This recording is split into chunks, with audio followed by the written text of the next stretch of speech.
एक समय एक सिमली नाम की लड़की थी और वो किसी गुरु से उपदेशी थी, आस्था भगवान में गणी थी।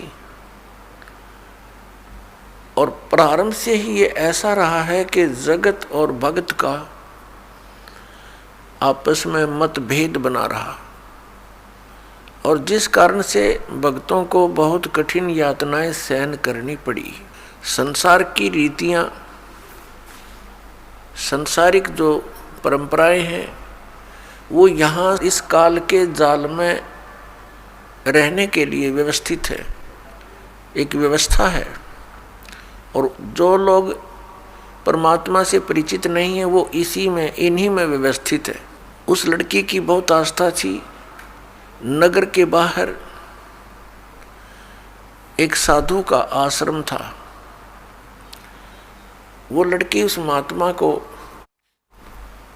आहार करा के आती थी, उनकी सेवा भी करती थी और शाम के समय अपने घर आ जाती थी। कुल के लोगों ने, परिजनों ने बहुत कुछ प्रतिबंध लगाए, लेकिन लड़की नहीं मानी। उस सिमली का एक भाई था, मंसूर नाम था उसको अन्य व्यक्तियों ने कहा कि आपकी बहन शाम के समय और गैर टाइम को वक्त जाती है संत के आश्रम में। देख ले भाई, इज्जत का सवाल है और पूरे नगर में चर्चा चलती है अपनी बहन को बनाकर। अब मंसूर ने सोचा भी पहले ये देख तो लूं, वास्तव में वहां उस आश्रम में ऐसा क्या है। इस दृष्टिकोण से जब उसकी बहन शाम के समय प्रतिदिन जाती थी साधु का भोजन लेकर, जिस दिन घरवाले भोजन नहीं देते थे तो वैसे जाती थी, उनकी सेवा कराती थी, कोई कपड़े धोआती थी, कुछ देर उनकी चरण दबा देती थी। अब मंसूर ने, भाई ने सोचा कि सीधा संत से बोलना अच्छा नहीं होता। साधु संत बड़े सहनशील होते हैं और सिद्धि युक्त होते हैं। अपराध के विषय में कुछ उठपटांग कहना हानिकारक हो सकता है। उसने क्या किया कि आश्रम के बाहर खड़ा हो गया और जैसी भी कच्ची पक्की कोई द्वार थी उसके अंदर कोई सुराख था। उस सुराख से वो देखने लगा। छोटा सा आश्रम था, को 100 गज का होगा, गणित करना 150 गज का, और उसमें एक झोंपड़ी डली हुई थी। संत जी बाहर बैठे थे, गर्मियों के दिन थे, चंद्रमा की रोशनी थी। तो उसने देखा कि लड़की ने जाके भोजन कराया महात्मा को, फिर बर्तन साफ किए, 1-2 कपड़ा धोआ, फिर महाराज जी के चरणों को दबाने लगी, सेवा करने लगी। तो क्या हुआ कि ऐसे उस महात्मा ने हाथ किया, आकाश से एक अमृत का प्याला आया। संत ने पिया, आधा उस बेटी को दिया। संत ने कहा कि बेटी, इसमें से थोड़ा सा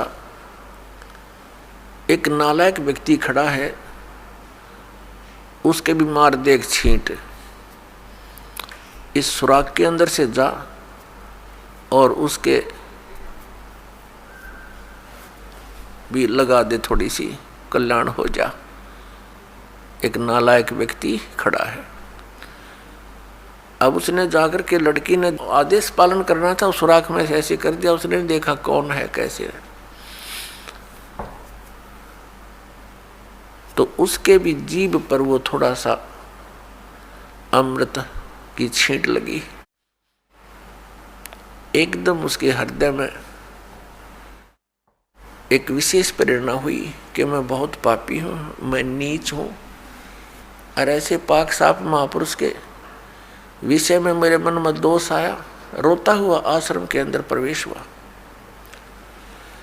और कहा, महाराज मुझ पापी का भी उद्धार हो सकता है। मैंने आपके बारे में बहुत गलत सोचा। उस संत ने कहा, बेटा जब तक बोध नहीं होता, ज्ञान नहीं होता, तब तक प्राणी के ऐसे अपराध अक्षमा करने योग्य होते हैं। और बेटा कोई जानबूझ कर करोगे, दीक्षा उपदेश लेने के बाद आपके मन में ऐसा संत के गुरु के प्रति दोष आता है तो फिर आप पाप के भागी भारी बन जाओगे। काफी देर सत्संग सुनाया। प्रतिदिन वो भक्त अपनी बहन के साथ दिल्ली आने लग गया। खूब सत्संग सुना, दोनों बहन भाई मिलकर सेवा करते थे। फिर क्या हुआ कि उसके हृदय में एक ऐसी प्रेरणा हुई, अनल हक। उस संत ने उसको एक मंत्र दे दिया, अनल हक, कि इसका जाप किया कर। अपन आत्माओं, पिछले पुण्यकर्मी प्राणी ही परमात्मा की खोज में लगते हैं। उनको ही इतना शीघ्र इन बातों का असर होता है, संत के वचनों का। तो महान पुण्यात्माओं में से एक था मंसूर, और संत की कृपा से उसके पिछले पुण्य स्टार्ट हो जाते हैं, उदय हो जाते हैं, और वो प्रेरित होकर के वो भक्ति प्रारंभ कर देता है। जैसे एक फॉर एग्जाम्पल, जैसे कोई कटोरी में घी डाल रखा है, उसमें एक ज्योति भी रखी है, और वो ज्योति जला रखी थी, बुझ गई, घी भी है उसके अंदर, बनी बनाई बाती भी उपलब्ध है। एक सीख लगाने की आवश्यकता है, वो जग जाएगी।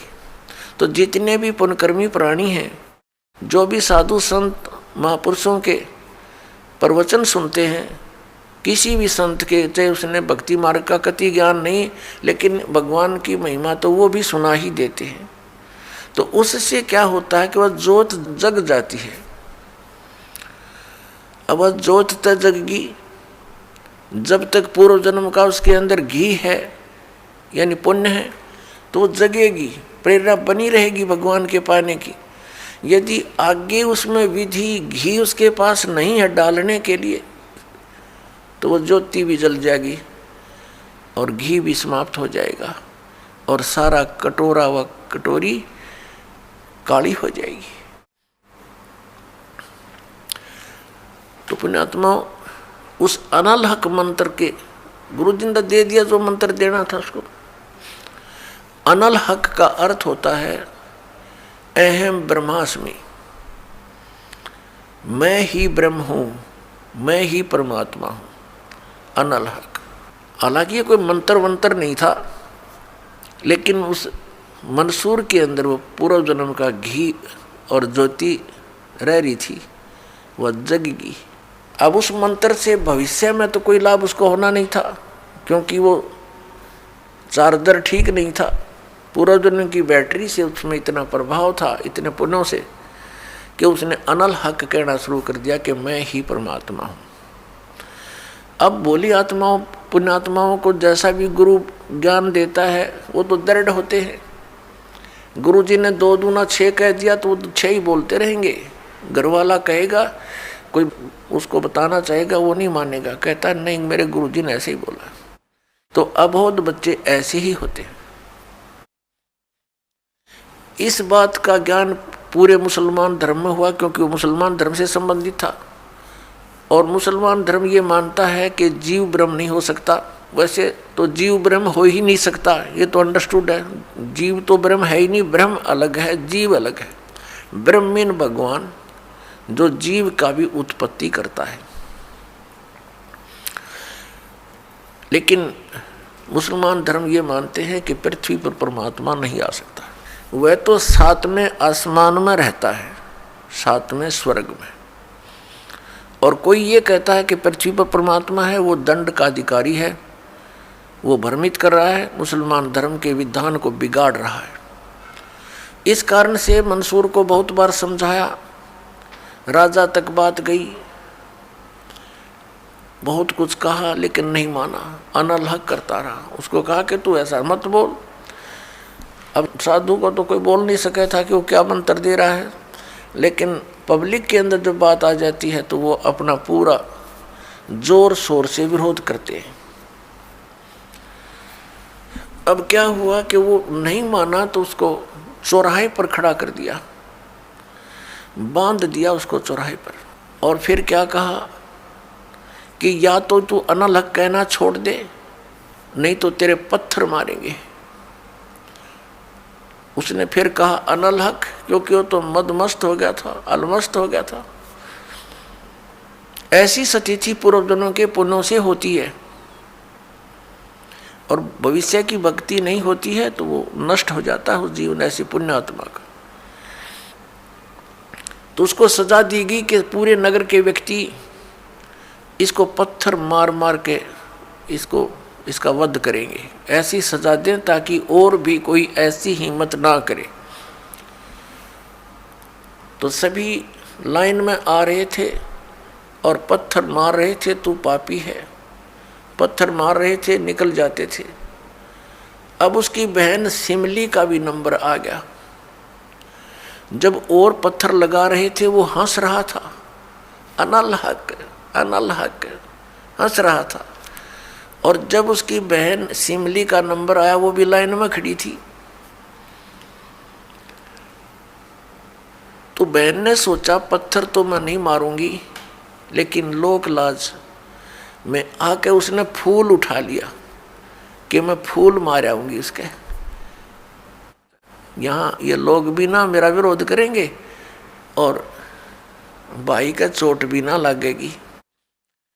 उसने फूल मारा, फूल मारते ही वो रोने लग गया, बहुत बुरी तरह रोने लगा। तब सिमली ने कहा कि भाई लोग तेरे पत्थर मार रहे थे, उनके पत्थरों से नहीं रो रहा था और तू मेरे फूलते रोने लग गया। अरे ये कोई चोट थोड़ी लगी तुझे? उसने कहा सिमली ये तो अनजान थे, इनका मुझे दुख नहीं था। तू तो परिचित थी मैं किसके ऊपर फिदा हो रहा हूँ, और तेरा हाथ कैसे हो गया नालायक मेरी तरफ? तूने भगवान की तरफ हाथ कर दिया। मैं भगवान के लिए ड्यूटीड हूँ और तूने क्या समझा फिर ज्ञान को? न्यू रो रहा हूँ, तेरा जीवन बर्बाद हो गया, तूने ज्ञान समझा नहीं बहन। तेरे फूल का मुझे इसलिए दर्द हुआ, तू तो परिचित थी इस बात में। उसके बाद नहीं मरा वो पत्थरों से, कहने लगा या तो कहना छोड़ दे अनलहक, नहीं तेरा हाथ काटेंगे। उसने कहा अनलहक, हाथ काट दिया। फिर कहा दूसरा हाथ काटेंगे या बंद कर दे, अनलहक। तेरी गर्दन काटेंगे, बंद कर दे, अनलहक, काट दिया। अब उसको गाड़ा नहीं, मुसलमान धर्म में नीचे दफनाते हैं जमीन में, उसको सवा कर दिया काफिर समझकर कि काफिर जलाए जाते हैं, उनकी सोच है। और उस राख को जल में फेंक दिया कि इसका नामो निशान मिट जाए दरिया में। कहते हैं वो राख भी, ऐस भी, वो बबूत भी अनलहक अनलहक अनलहक करती जा रही है। और 1000 मंसूर बनकर गलियों में घूम रहे हैं।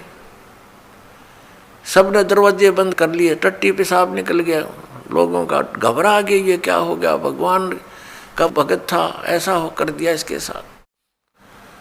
तो पुण्यात्माओं,